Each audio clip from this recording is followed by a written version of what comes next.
Вие търсите Исуса Назарееца разпнатия. Той възкръсна, го няма го тука, ето мястото, дето беше положен.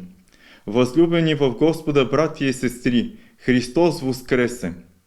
Бог ни удостои тази година, след като преминахме през периода на Светата Четиридесятница, да достигнем до светото възкресение на Неговия възлюблен Син, нашия Господ Иисус Христос.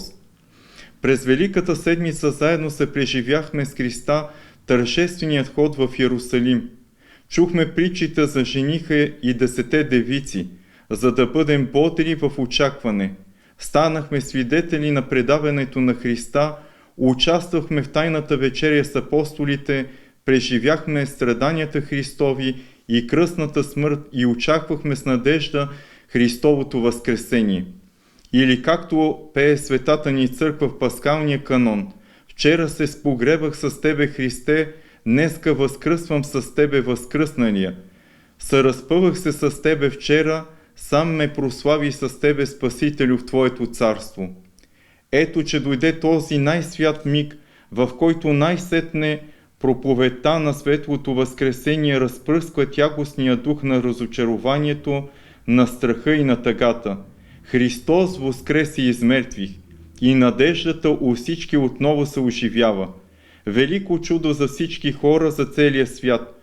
Чудо славно и необяснимо за човешкият ум. Но същевременно чудо, чрез което и в което всички ние живеем, защото животът от гроба изгря.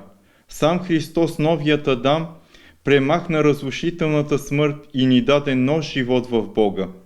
Днес сме събрали да отпразнуваме и да възпеем именно нашето осиновление, скъпи в Господа чеда.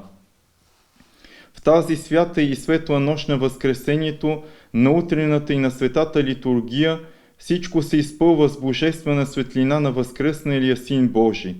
Тази светлина озарява и развеселява душите на всички християни.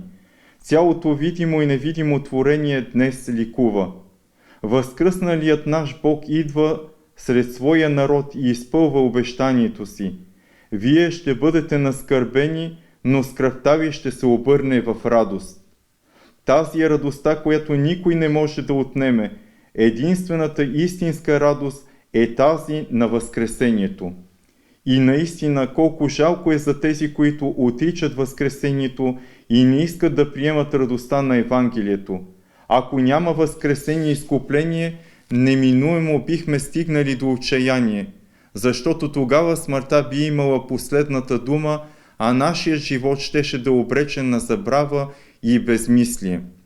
Заедно със светия апостол Павел ние бихме запитали: каква полза за мене, що мъртви не възкръсват? Да ядем, да пием, защото утре ще умрем. Но особено в настоящия век всички ние се убедихме, че консумацията, комфортът, пресищането не носят щастие и мир на душите ни. Напротив, истинската потребност и купнеж на душата е да познаем Христа и силата на Неговото възкресение. Великият ден на Пасха е повод отново да осъзнаем, че нашето живелище е на небесата и че най-последният враг, който ще бъде унищожен, е смъртта. Тогава и човекът, който едно с възкръсналият Христос, независимо от връхлетелите го мъки, беди, трудности и болести, дълбоко в душата си има радост и спокойствие, защото знае, че участвайки в разпятието на Господа, участва и в Неговото възкресение и във вечният живот. Сега ние, християните, можем да се подвизаваме, да се радваме, да празнуваме и да се надяваме Господ ни избави от онова отчаяние.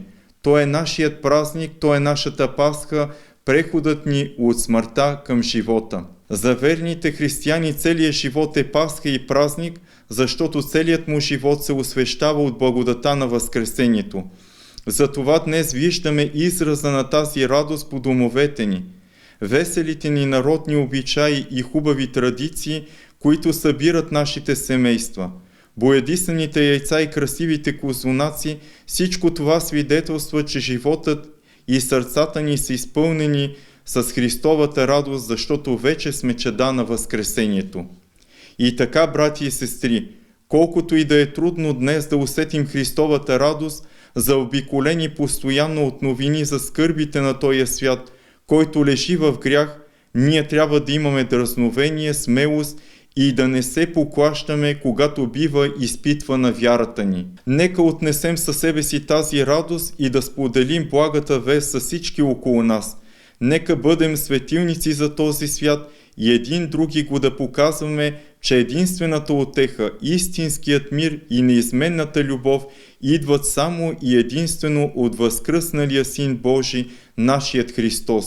Него се молим да го познаят и да го възлюбят всички народи, да го приемат душите си всички човеци, да за всеки един от нас да важи: възкръсна Исус от гроба, както бе предрекал, и ни даде вечен живот и велика милост. Христос воскресе!